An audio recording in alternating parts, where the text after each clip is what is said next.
Assalamualaikum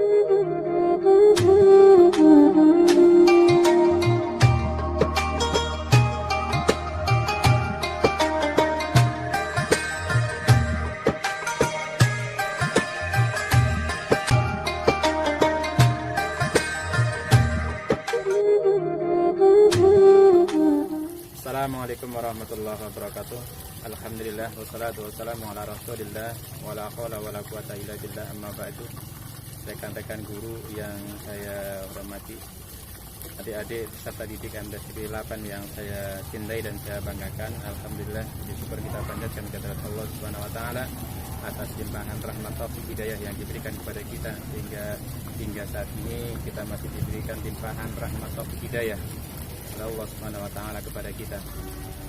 Adik-adikku yang saya cintai, Alkisah suatu ketika Umar bin Khattab di suatu malam itu pergi menuju ke pinggiran kota Madinah. Nah, ketika beliau itu istirahat, bersandar di sebuah tembok rumah yang di situ ada seorang ibu dan anak perempuannya. Terdengarlah oleh Khalifah Umar bin Khattab, sang ibu ini menyuruh anak perempuannya, "Wahai anakku, campurkan susu itu dengan air agar keuntungannya lebih banyak." Nah, kemudian sang anak menjawab, "Tidak ibu, karena aku takut Umar bin Khattab mengetahuinya." Lalu sang ibu mengatakan, "Umar tidak akan mengetahuinya, tidak akan melihatnya, tidak akan mendengarnya."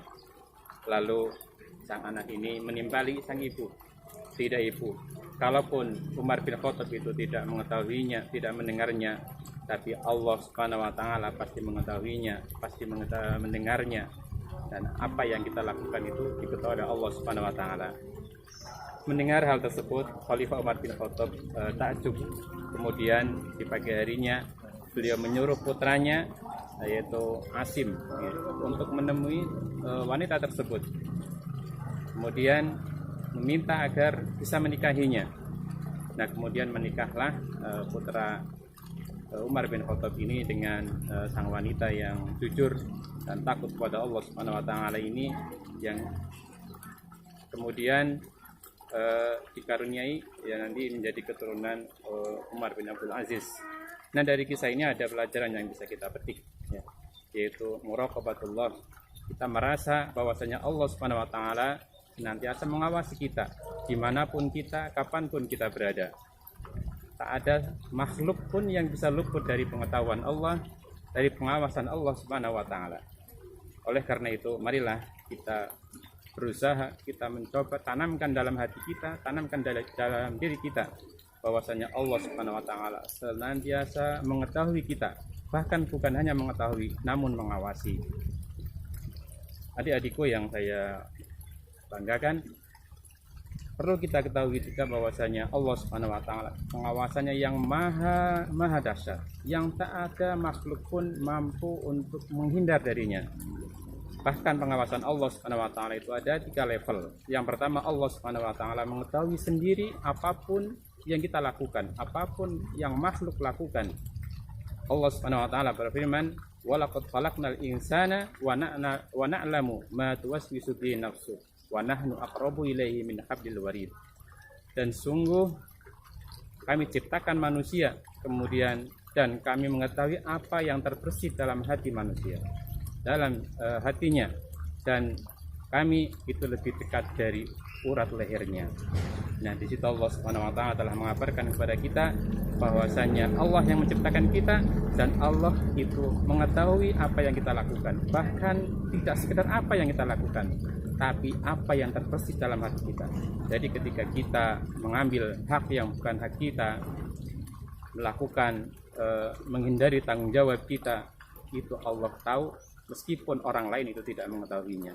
Kemudian Allah Subhanahu wa taala juga mengutus 2 malaikat yang senantiasa mengikuti kita. Bahkan di situ yang menurut tafsir Ibnu Katsir yang disebut lebih dekat dari urat lehernya, yaitu Allah Subhanahu wa taala mengutus malaikat Raqib dan Atid yang senantiasa mencatat amalan-amalan kita, perbuatan kita, yaitu amalan baik dan amalan buruk.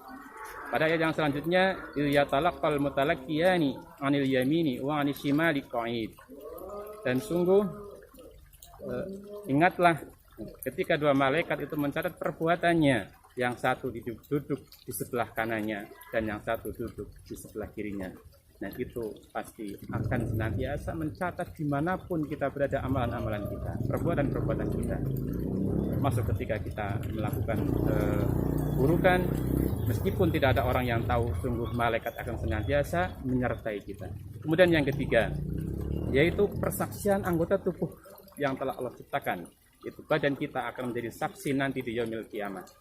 Jadi meskipun tidak ada orang yang tahu, tidak ada makhluk yang lain yang tahu, tapi sungguh badan kita, tangan kita, kaki kita akan menjadi saksi nanti di hadapan Allah Subhanahu wa taala. Allah berfirman, "Al-yauma nakhtimu ala afwahihim wa tukallimuna aydihim wa tashhadu arjuluhum bima kanu yaksibun." Dalam Al-Qur'an surat Yasin ayat 65. Nah, pada hari ini kami tutup mulut-mulut mereka dan kemudian tangan-tangan mereka berbicara, menjadi kaki-kaki itu menjadi saksi dengan atas apa yang telah dulu itu lakukan. Nah, itulah marilah kita tanamkan rasa muraqabah kita, muraqabatullah kita kepada Allah Subhanahu wa taala. Kita merasa diawasi kapanpun, dimanapun, perbuatan apapun yang kita lakukan itu akan senantiasa diawasi, diketahui oleh Allah Subhanahu wa taala, yang tidak sedikit pun bisa luput dari pengetahuan dan pengawasan Allah Subhanahu wa taala. Demikian, semoga ada faedah yang bisa kita ambil. Wallahu a'lam wastaghfiruhu billahi taufiq wal hidayah. Assalamualaikum warahmatullahi wabarakatuh.